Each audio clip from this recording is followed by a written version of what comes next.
Hello friends, कैसे हैं? तो मेरा नाम प्रणय मेश्राम है और आज हम पढ़ने वाले हैं काफी एक इम्पोर्टेंट आर्टिकल पे। बेसिकली ये जो आर्टिकल है काफी ज्यादा न्यूज में भी रहा है। ठीक है। क्या हुआ, इसमें 3 बिल इंट्रोड्यूस्ड हुए लोकसभा में, जिसको लोकसभा में पास किया गया था, फिर राज्यसभा में भी इंट्रोड्यूस किया गया है और उसको पास किया गया।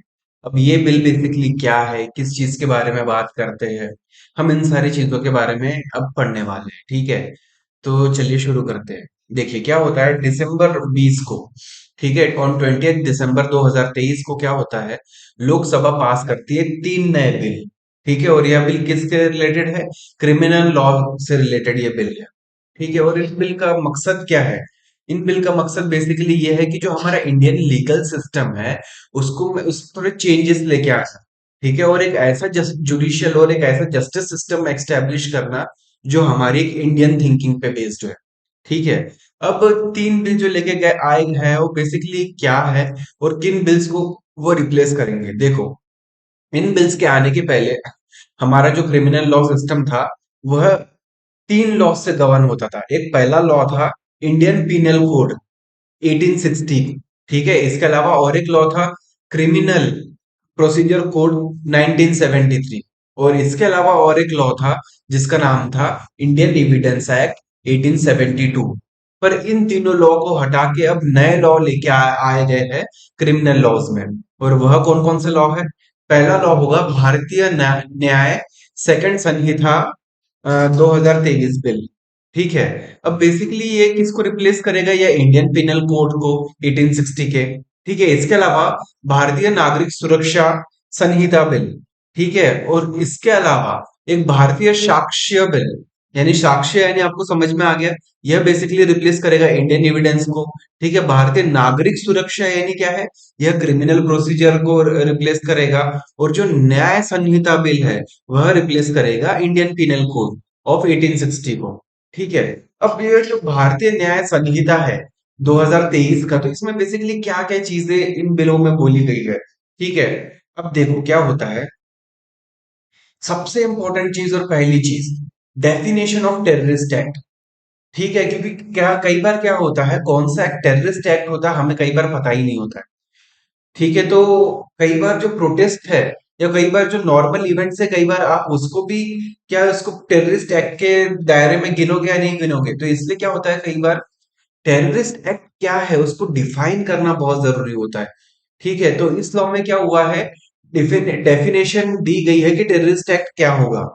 ठीक है, एक अलग से ऑफेंस इंक्लूड किया गया है इस बिल में, जो जो टेररिज्म से डील करेगा, जो टेरर एक्ट से डील करेगा। ठीक है, और यह कौन कौन से एक्ट हो गए? यह वह एक्ट है जिससे हमारी कंट्री की sovereignty, unity, integrity, security, even economic security, इन सारी चीजों पे असर होगा। अब सॉवरेनिटी यानी क्या है? देखो, सॉवरेनिटी का मतलब यह होता है कि जो एक देश है अपने डिसीजन इंडिपेंडेंट तरीके से ले सकता है और दूसरा देश या कोई ऑर्गेनाइजेशन उस पर दबाव डाल के हमारे डिसीजन चेंज नहीं कर सकती। तो इसका मतलब होता है सॉवरेनिटी। ठीक है, और इंटीग्रिटी का मतलब क्या होता है? देखो, भाईचारा बोल सकते हैं हम आपको। ठीक है, तो इसका मतलब क्या है? इंटीग्रिटी हो गई, यूनिटी हो गई, सोवरेनिटी हो गई, सिक्योरिटी हो गई, या फिर हमारी इकोनॉमिक सिक्योरिटी हो गई। अगर इन सारी चीजों पे अगर हमारी थ्रेट आता है, कोई खतरा आता है, तो इन सारी चीजों को हम मानेंगे एज अ टेरर एक्ट। तो इस लॉ में टेरर एक्ट को एक सेपरेट ऑफेंस की तरह देखा गया है और टेररिज्म को डिफाइन किया गया है। टेरर एक्ट क्या होगा इसको डिफाइन किया गया है। अब इसके अलावा सेडिशन जो है, सेडिशन बेसिकली क्या होता है? गद्दारी करना, देशद्रोह करना, बेसिकली हम इसको बोल सकते हैं। ठीक है। अब सेडिशन में भी चेंजेस लेके आए हैं। ठीक है, अब क्या हुआ है, जो ऑफेंस है सेडिशन का, इसको हटा दिया गया है इस न्यू लॉ में। ठीक है, जो सेडिशन पे जो केस लगाए जाते थे, सेडिशन के नाम पे जो केस लगाए जाते थे, अब उसको इस नए कानून में से हटा दिया गया है। ठीक है, और सेडिशन बेसिकली क्या करता है, देखो। सेडिशन यानी क्या है? फॉर एग्जांपल, आप किसी सपोज नक्सल ग्रुप को आप सपोर्ट कर रहे हो, या किसी आप ऐसे टेरर ग्रुप को आप सपोर्ट कर रहे हो। ठीक है, आप ऐसे नारे लगा रहे हो कि नहीं, हम हमें इंडिया के साथ खतरा है, ठीक है, हमें इससे आजादी चाहिए। तो अगर आप ऐसे कोई चीजें कर रहे हो तो इसको हम सेडिशन में गिनते हैं। तो जो सेडिशन का जो ऑफेंसेस है, इसको बेसिकली क्या हुआ है, इसमें इस एक्ट में हटा दिया गया है। तो अब इसमें इसका मतलब क्या है, देखो, देशद्रोह अगर आप करते हो तो आप पे कार्रवाई अभी भी होगी, पर अगर आप राजद्रोह करते हो तो कार्रवाई नहीं होगी। देखो, देशद्रोह और राजद्रोह क्या होता है, अगर मैं गवर्नमेंट को क्रिटिसाइज करता हूँ, उसके किसी पॉलिसीज को लेके, एक्ट को लेके या उनके फंक्शन को लेके, तो मुझे कोई जेल नहीं होगी। ठीक है, पर अगर मैं देश के खिलाफ ये सारी हरकत करता हूँ, अगर मैं देश के खिलाफ मैं बोलता हूँ कि नहीं, मुझे इस देश से आजादी चाहिए, या या या मैं अगर किसी ऐसे टेरर या मैं किसी नक्सल ग्रुप को या टेररिस्ट ग्रुप को अगर सपोर्ट करता हूँ, ठीक है, तो कहीं ना कहीं उसको देशद्रोह माना जाएगा। तो देशद्रोह और राजद्रोह को सेपरेट किया गया है। अगर मैं देशद्रोह करता हूँ तो हाँ, आज भी मेरे पे कार्रवाई होगी। पर अगर मैं राजद्रोह करता हूँ, अगर मैं गवर्नमेंट को क्रिटिसाइज करता हूँ, ठीक है, उनकी पॉलिसीज वगैरह के लिए, तो मेरे पे कोई एक्शन नहीं होगा। तो ये जो ऑफेंस है सेडिशन का, उसको भी एलिमिनेट किया गया है इस नए लॉ में। अब इसके अलावा मॉब लिंचिंग, मॉब लिंचिंग क्या होती है? देखो, मॉब लिंचिंग क्या होता है, जब कुछ लोग भीड़ में आके क्या करते हैं, किसी को मार देते हैं। फॉर एग्जाम्पल क्या हुआ, आपने कई बार सुना भी होगा कि व्हाट्सएप या कहीं पे न्यूज फैलती है कि एक बच्चा उठाने वाला गैंग घूम रहा है। ठीक है, अब अब इसका कोई वेरीफाई हुआ है क्या कि यही कुछ लोग हैं जो बच्चे को उठा रहे हैं या कुछ कर रहे हैं? नहीं। पर ये फेक मैसेज सर्कुलेट हो जाता है तो क्या होता है, लोग एक्टिव हो जाते हैं। फिर अचानक वो उस ग्रुप को या उस लड़कों को क्या करते हैं, वो मार देते हैं। तो इसको बोलते हैं मॉब लिंचिंग। ठीक है, अब मॉब लिंचिंग क्या है, इसको अब एक सेपरेट ऑफेंस बनाया गया है। एक सेपरेट, एक इसको ये बनाया गया है कि नहीं, अगर आप मॉब लिंचिंग करते हो तो अब वो जितने भी लोग मॉब लिंचिंग में इन्वॉल्व होंगे, उनको भी सजा मिलेगी। और एक मैक्सिमम पेनल्टी 10, यानी मैक्सिमम पेनल्टी यहाँ पे आपको डेथ की भी मिल सकती है। ठीक है, आपको फांसी की सजा भी हो सकती है मॉब लिंचिंग के केस में। ठीक है, इसके अलावा क्या है, पनिशमेंट में कम्युनिटी सर्विस को भी ऐड किया गया है। कम्युनिटी सर्विस यानी क्या होता है, जैसे कि आपको पता है होगा, कम्युनिटी सर्विस में कुछ भी आ सकता है। जैसे कि आप किसी को जाके पढ़ा रहे हो, या आप फॉर एग्जांपल आप कहीं जाके सफाई कर रहे हो, ठीक है, साफ सफाई कर रहे हो या कुछ कर रहे हो, तो कम्युनिटी सर्विस को भी एज अ पनिशमेंट डाला गया है। जब अगर मैं सपोज कोई ऐसा क्राइम करता हूँ जो छोटा मोटा हो, तो अब क्या होगा, अब डायरेक्ट मुझे जेल में डाल के बड़ी सजा देने से बेटर क्या है, कम्युनिटी सर्विस मेरे को दे देंगे कि ठीक है, अब आप एक काम करोगे कि 1 महीना रोज आके झाड़ू लगाओगे, ठीक है, रास्तों की। तो ये एक किस्म की कम्युनिटी सर्विस हो गई। तो माइनर ऑफेंसेस के लिए कम्युनिटी सर्विस को भी ऐड किया गया है। यह एक अल्टरनेटिव है इम्प्रिजनमेंट का, यानी जेल में डालने से बेटर आपको कम्युनिटी सर्विस दी जा सकती है माइनर ऑफेंसेस के लिए। ठीक है, इसके अलावा फॉरेंसिक एविडेंसेस।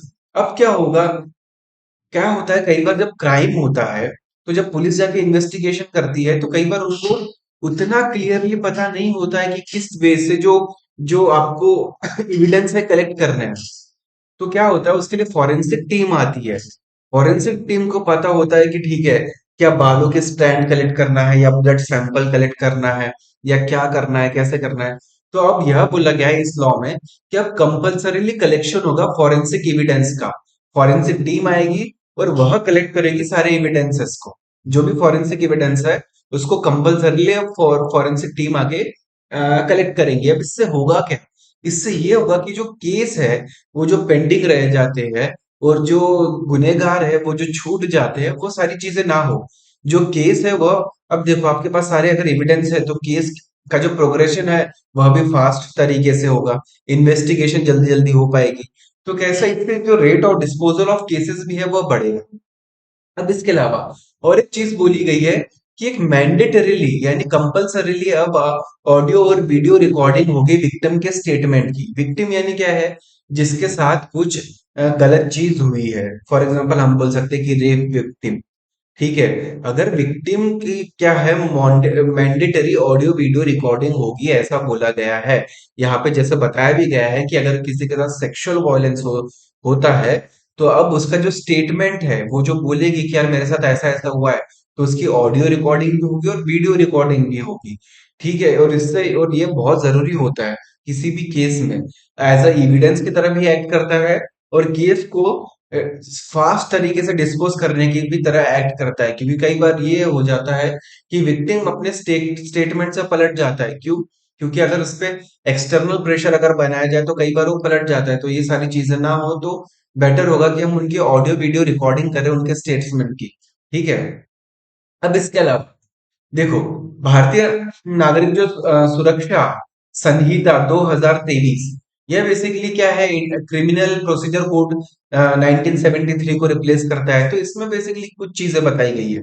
अब देखो, इसमें एक चीज जो इंपॉर्टेंट बताई गई है कि एक इंडिपेंडेंट डायरेक्टर ऑफ प्रोसिक्यूशन को अपॉइंट किया जाएगा हर एक डिस्ट्रिक्ट में। अब इसका काम क्या होगा? यह डिसाइड करेगा किसी भी अपील को इंडिपेंडेंटली, ठीक है, इर्रिस्पेक्टिव ऑफ पुलिस या फिर कोई प्रोसिक्यूशन क्या रिकमेंड करती है। ठीक है, यानी इसका मतलब क्या है, एक इंडिपेंडेंट डायरेक्टर बना जाएगा प्रोसिक्यूशन का हर एक डिस्ट्रिक्ट में। यह देखेगा कि अगर कोई अपील की जा रही है तो वो उसको इंडिपेंडेंट तरीके से देखेगा, इसमें कोई पुलिस का इन्फ्लुएंस वगैरह नहीं होगा या फिर कोई कोर्ट का इन्फ्लुएंस नहीं होगा। एक जो इंडिपेंडेंट डायरेक्टर है प्रोसिक्यूशन का, वह देखेगा इस अपील को कि क्या ये अपने मेरिट पे है, क्या इसको आगे बढ़ाना चाहिए या नहीं बढ़ाना चाहिए। तो ये इंडिपेंडेंट डायरेक्टर ऑफ प्रोसिक्यूशन देखेगा। ठीक है, इसके अलावा अकाउंटेबिलिटी होगी पुलिस की भी। पुलिस की अकाउंटेबिलिटी यानी क्या? अब देखो, कई बार ऐसा बोला जाता है कि पुलिस जो है वह अपना काम ढंग से नहीं करती है। कई बार वह गुनहगार के साथ ही मिल जाती है। ठीक है, जो लोग उसके पास पुलिस के पास मदद मांगने जाते हैं वो उसी के साथ अच्छा ट्रीटमेंट नहीं करती है। तो इसलिए क्या बहुत जरूरी है कि पुलिस की भी अकाउंटेबिलिटी हो। ठीक है, हम यानी पुलिस की भी जवाबदेही हो कि नहीं, आप भी जवाबदेह हो अपने एक्ट के लिए। ठीक है, ताकि जो हमारा जो लॉ इन्फोर्समेंट सिस्टम है वह और रिस्पॉन्सिबल बने। इसके अलावा जो जस्टिस सिस्टम है हमारा, वह विक्टिम सेंट्रिक होना चाहिए। विक्टिम यानी क्या होता है? विक्टिम यानी वो जिसके साथ कोई क्राइम हुआ है। ठीक है, अब विक्टिम सेंट्रिक जुडिशियल सिस्टम होना बहुत जरूरी है। ऐसा ना हो कि फॉर एग्जांपल आपने जिसपे सपोज आपने क्या किया, किसी पे इल्जाम लगाया कि इसने मेरे साथ ये किया है, तो अब आपको ही बोला जा रहा है कि आप प्रूफ करो, या आप पे प्रेशर डाला जा रहा है कि आप प्रूफ करो कि उसने आपके साथ ऐसा किया। पर यहाँ पे ऐसा बोला जा रहा है कि आपका जो जस्टिस सिस्टम है वो विक्टिम सेंट्रिक होना चाहिए। ठीक है, अब इसके अलावा क्या बोला बोला जा रहा है? Zero FIR registration. यानी इसका मतलब क्या है? विक्टिम जो है अभी अप्रोच कर सकते हैं डायरेक्टली किसी भी पुलिस स्टेशन पे। ठीक है, और अपनी एफआईआर लिखा सकते हैं। अब सपोज मैं किसी एरिया में रहता हूँ, ठीक है, पर मेरे साथ कुछ ऐसा हो जाता है जो गलत है, और वो किसी और एरिया में रहता है। ठीक है, किसी और एरिया में मेरे साथ कुछ गलत चीजें हो जाती है। तो मैं अब क्या कर सकता हूँ, मैं वहां के पुलिस स्टेशन में भी जाके अब अपनी एफआईआर लिखवा सकता हूँ। ठीक है, यानी जरूरी नहीं है, या मैं अपने एरिया के ही, सपोज मेरे साथ उस जगह में कुछ हुआ तो मैं सपोज रात में अपने घर में आता हूँ, फिर मेरे को यहाँ पे अच्छा नहीं लगता तो मैं हो सकता है कि अपने एरिया के पुलिस स्टेशन में चले जाऊँ, वहां पे मैं रिपोर्ट लिखाऊं कि मेरे साथ उस एरिया में ऐसा हुआ है। तो अब क्या है, जीरो एफआईआर रजिस्ट्रेशन, यानी आप अभी किसी भी पुलिस स्टेशन में जाओ, ठीक है, अपनी पुलिस रिपोर्ट लिखवाओ, और आपकी जो एफआईआर है, जो रिलेवेंट कोई भी जहाँ पे स्टेशन है, यानी जहां जिस स्टेशन में आपकी एफआईआर होनी चाहिए थी उस स्टेशन में आपकी एफआईआर ट्रांसफर की जाएगी 24 घंटे के अंदर। इसके अलावा क्या होगा? रिस्ट्रिक्शन होगा स्टेट पे on the withdrawal of the cases. मतलब कोर्ट, देखो कोर्ट जो है वह अलाउ नहीं करेगा आपको, अगर सपोज स्टेट बोलती है कि किसी केस को विड्रॉ करना है, ठीक है, पर हम विक्टिम का सुन ही नहीं रहे, तो कोर्ट क्या है, सीधा बोलेगी नहीं, पहले मैं विक्टिम क्या है उसका पक्ष सुनूंगा, उसके बाद ही मैं सोचूंगा कि मुझे केस को अलाउ करना है क्या विड्रॉ करने के। स्टेट अपनी मनमर्जी से बिना विक्टिम को सुने हुए केस को विड्रॉ नहीं कर सकती है। कोर्ट क्या करेगा? कोर्ट यह जरूरी है कि वो विक्टिम की पहले बात सुनेगा। ठीक है, अब इसके अलावा timely information to the victim. Victim को समय रूप पे, सही समय पे उसको इंफॉर्मेशन भी मिलनी चाहिए कि केस का क्या प्रोग्रेस हो रहा है। पुलिस की जो रिपोर्ट, पुलिस जो इन्वेस्टिगेशन वगैरह कर रही है, जो रिपोर्ट बना रही है, तो उसकी कॉपीज भी विक्टिम को मिलनी चाहिए। ठीक है, जो इन्वेस्टिगेशन जो प्रोग्रेस हो रहा है विद इन 90 डेज, ठीक है, उसको इन्फॉर्म करना पड़ेगा विक्टिम को कि क्या प्रोग्रेस चल रहा है इन्वेस्टिगेशन में। 90 दिन के अंदर जो भी केस की इन्वेस्टिगेशन में प्रोग्रेस चल रहा है उसको पुलिस को इन्फॉर्म करना पड़ेगा विक्टिम्स को। ठीक है। अब इसके अलावा क्या होगा, electronic mode for inquiry and trials. यानी क्या है, देखो जो भी इंक्वायरी होगी, जो ट्रायल होगी, उसको अब इलेक्ट्रॉनिक मोड में किया जाए। ठीक है, ताकि मॉडर्नाइजेशन हो सके लीगल प्रोसीजर्स का। ठीक है, यानी जैसे कि आप कई बार सुनते भी हो कि क्या होता है कि ऑनलाइन के ऑनलाइन रूप में क्या हो रहा है, केस की सुनवाई हो रही है। ठीक है, या फिर ऑनलाइन तरीके में क्या हो रहा है, गवाही दी जा रही है। ठीक है, तो इलेक्ट्रॉनिक मोड का काफी ज्यादा इस्तेमाल हो रहा है किसी भी इंक्वायरी में और ट्रायल्स में। ठीक है, इसके अलावा देखो और भी कुछ चीजें हैं।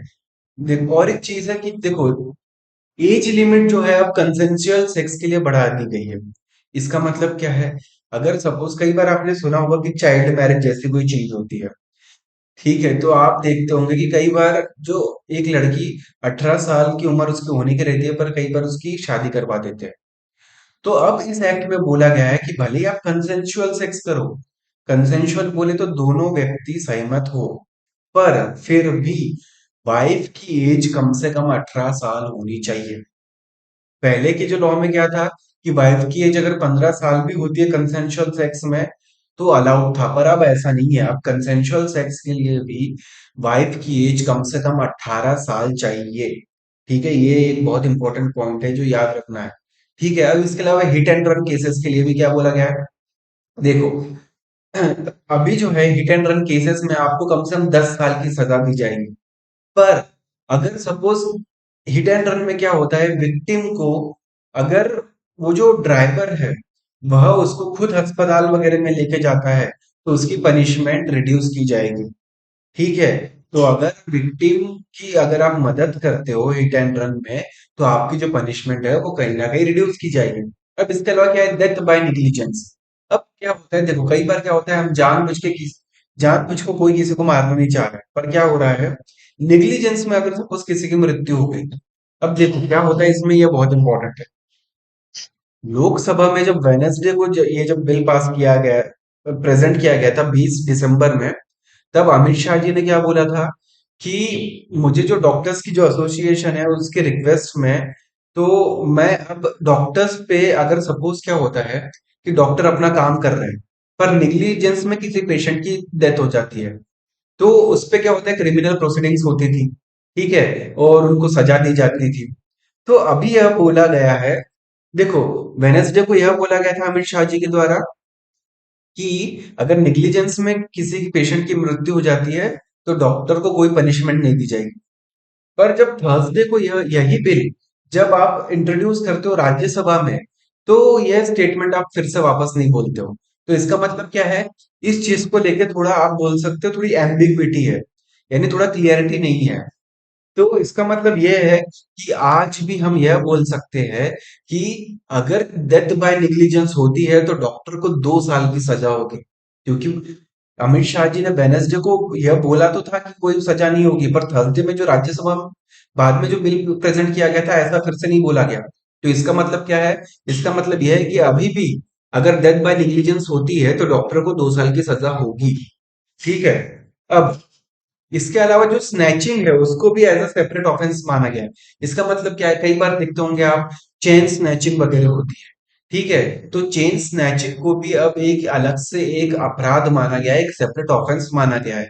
ठीक है, अब इसके अलावा क्या होता है, ग्रीवियस हर्ट। देखो फॉर एग्जांपल आपके द्वारा कुछ ऐसा एक्ट होता है कि सामने वाले को बहुत ज्यादा ग्रीवियस हर्ट हो जाता है। सपोज वो ब्रेन डेड हो गया या कोमा में चला गया। ठीक है, यानी उसको बहुत ज्यादा ग्रीवियस कट हो गया। तो ऐसे एक्ट में क्या होगा, आपको बहुत ज्यादा कड़ी से कड़ी सजा मिलेगी। ठीक है, जो भी एक्यूज्ड बंदा है उसको। अब इसके अलावा जो टाइम फ्रेम होगा एफआईआर रजिस्ट्रेशन का, ठीक है, एक इंक्वायरी करने का, एक इन्वेस्टिगेशन करने का, उसको भी एक टाइम फ्रेम के मैनर पे होगा। यानी क्या है, पहले क्या था, कोई ऐसा टाइम फ्रेम नहीं है कि आप एफआईआर आराम से रजिस्टर कर रहे हो। ठीक है, फिर इन्वेस्टिगेशन आराम से हो रही है, फिर आराम से चार्जशीट फाइल हो रही है। नहीं नहीं, अब ऐसा नहीं। अभी सारी चीजें टाइम फ्रेम में होगी। ठीक है। इसके अलावा ट्रायल इन अब्सेंशिया।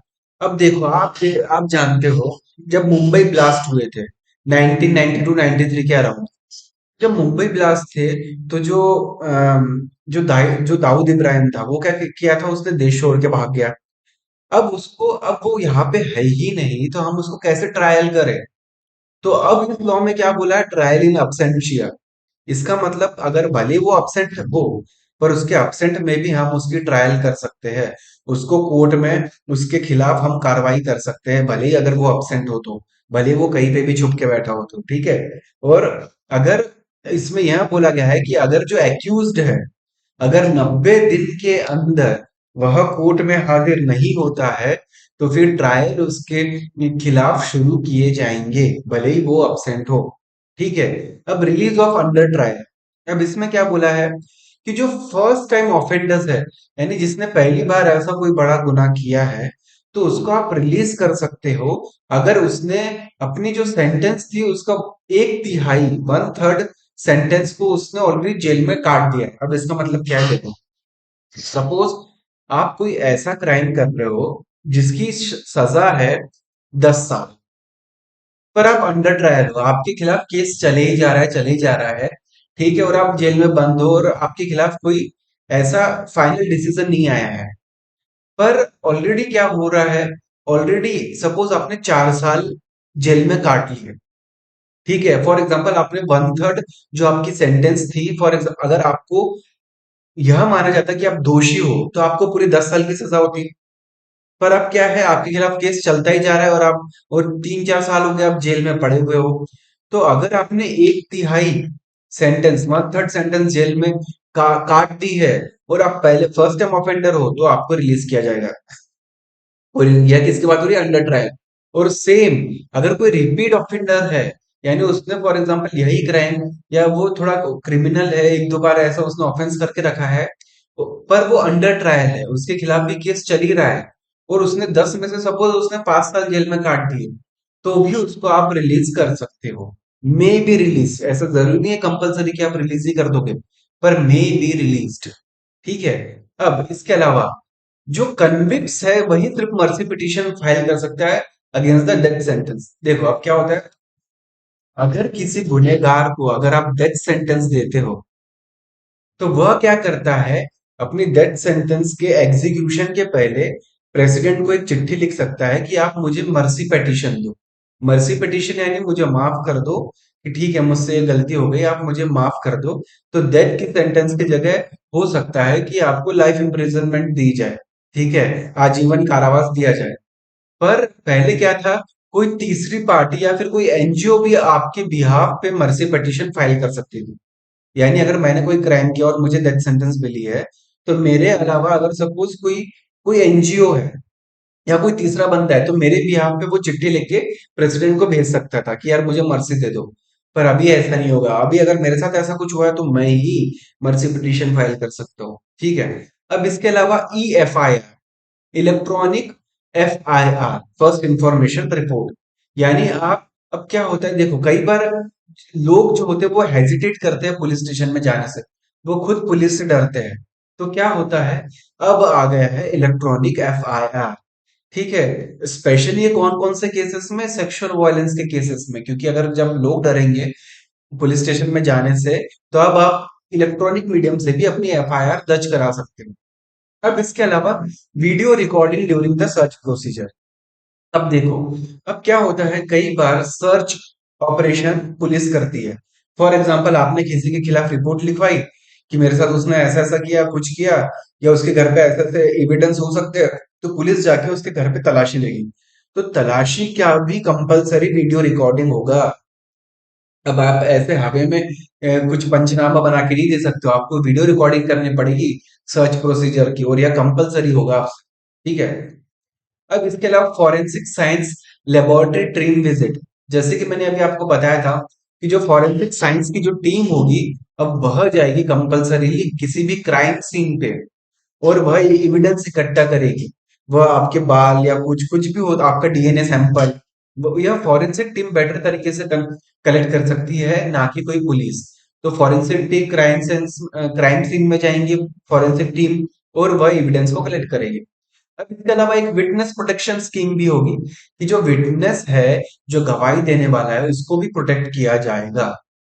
ठीक है। इसके अलावा sale of the seized property.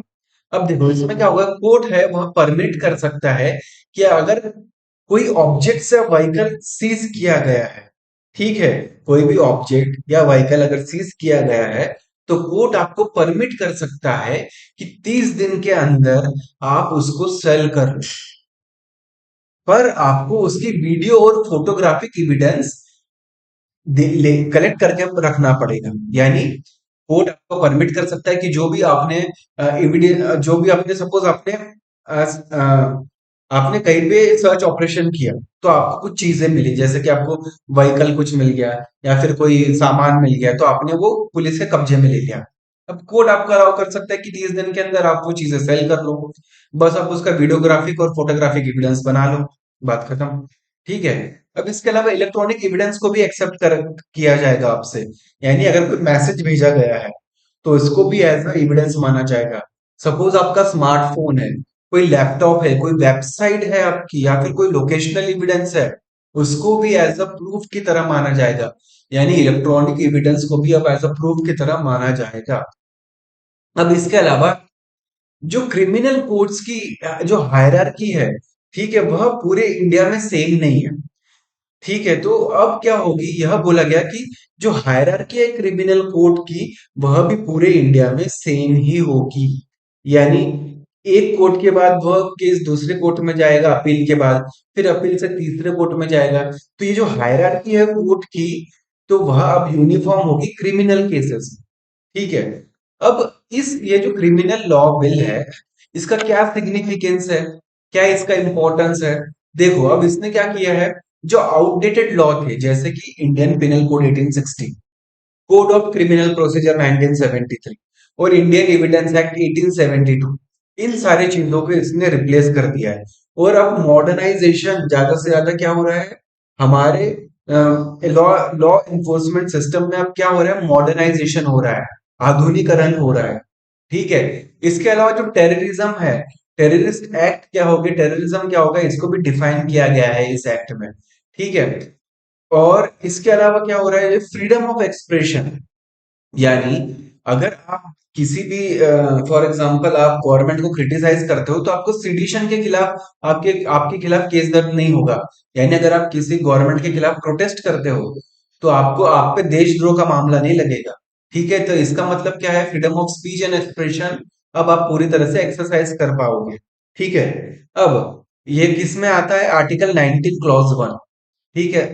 अब इसके अलावा मॉब लिंचिंग को भी लेके आया गया है, एक डिस्टिंक्ट ऑफेंस। मॉब लिंचिंग मैं बता चुका हूँ क्या है अभी आपको। ठीक है।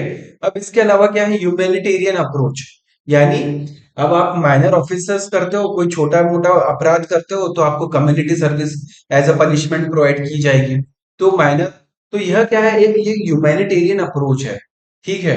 अब इसके अलावा फॉरेंसिक टीम जो है, अब कंपलसरी कलेक्ट करेंगे फॉरेंसिक एविडेंस को किसी भी क्राइम सीन में, जो भी अगर सपोज कोई क्राइम सीन है, तो अब फॉरेंसिक टीम जाके वहां पे कंपलसरीली एविडेंस कलेक्ट करेगी। तो इससे क्या होगा, इससे बेसिकली जो प्रोसिक्यूशन है, जो केस का जो रफ्तार है, वह भी बढ़ेगी, इन्वेस्टिगेशन की रफ्तार बढ़ेगी, जल्दी जल्दी वो केस सॉल्व हो पाएगा। ठीक है। अब इसके अलावा क्या है, विक्टिम सेंट्रिक अप्रोच हो चुका है अभी। ठीक है। और यह कैसे हमें देखने मिलता है कि independent director of prosecution appoint किया गया है, एक मैंडेटरीली ऑडियो वीडियो रिकॉर्डिंग होगी विक्टिम के स्टेटमेंट की। तो यह सारी चीजें क्या दिखाता है कि विक्टिम सेंट्रिक लॉ हो रहा है हमारा। इसके अलावा पुलिस की अकाउंटेबिलिटी बढ़ गई है, पुलिस की जवाबदेही बढ़ गई है।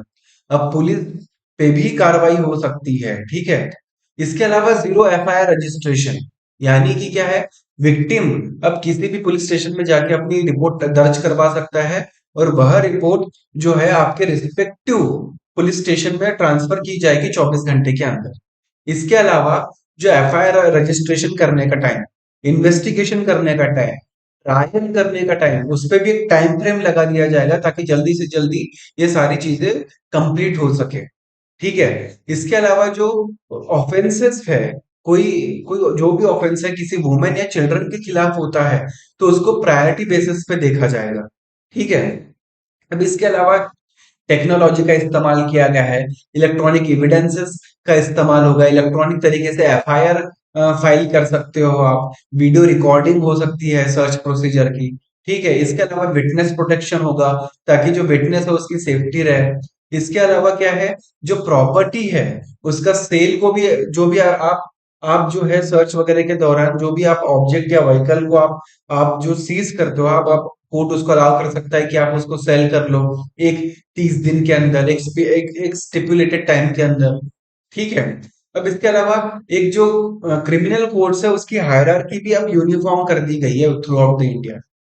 ओके, पर क्या है दिक्कत, इस लॉ के कुछ क्रिटिसिज्म भी है।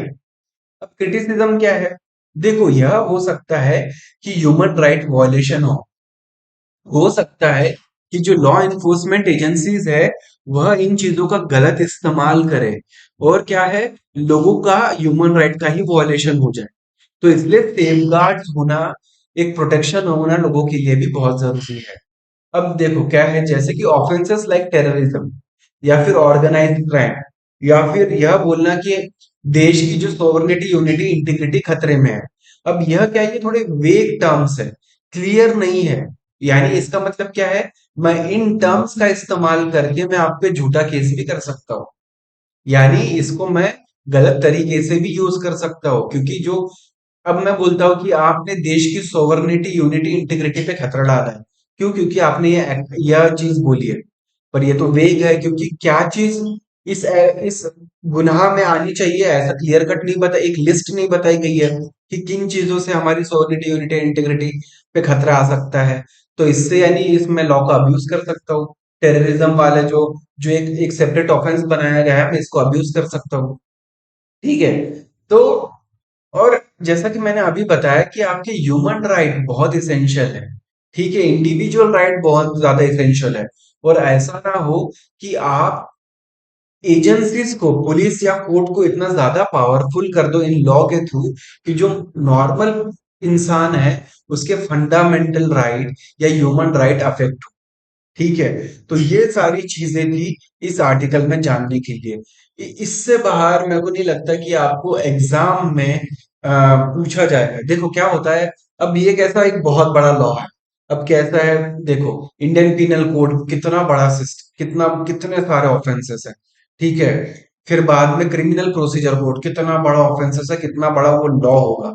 ठीक है, इंडियन एविडेंस एक्ट, कितने सारे किस्म के एविडेंस आप एक्सेप्ट कर सकते हो। तो कैसा, अगर मैं एक एक अगर हम एक एक प्रोविजन पढ़ने जाएंगे पूरा, तो वो तो एक पूरा एक ऐसा इतनी बड़ी बुक ही बन जाएगी। तो पर हमें एग्जाम में, किसी भी एग्जाम में क्या होता है, अगर आपका मेंस है तो आपको ये बेसिकली पूछा जाता है कि आप ओवरव्यू दो इस बिल का, आप मुझे ऊपर ऊपर से थोड़ा बताओ, इसके क्रिटिसिज्म बताओ, इसका कुछ अच्छी चीजें बताओ। तो इसलिए मैंने आपको एक ऐसा ओवरव्यू दिया जो आपको हर एग्जाम में काम आएगा। अब इसके अलावा भी बहुत सारी चीजें डिटेल में निकल सकती है, पर आपको उसमें जाने की जरूरत नहीं है। ठीक है, तो आपको इतनी चीजें ही जाननी थी जो बहुत ज्यादा इंपॉर्टेंट थी। ठीक है, आई होप आपको ये सेशन पसंद आएगा। मैं ऐसे ही अब आपके लिए अलग अलग वीडियोस बनाते रहूंगा। ठीक है, thank you and have a nice day.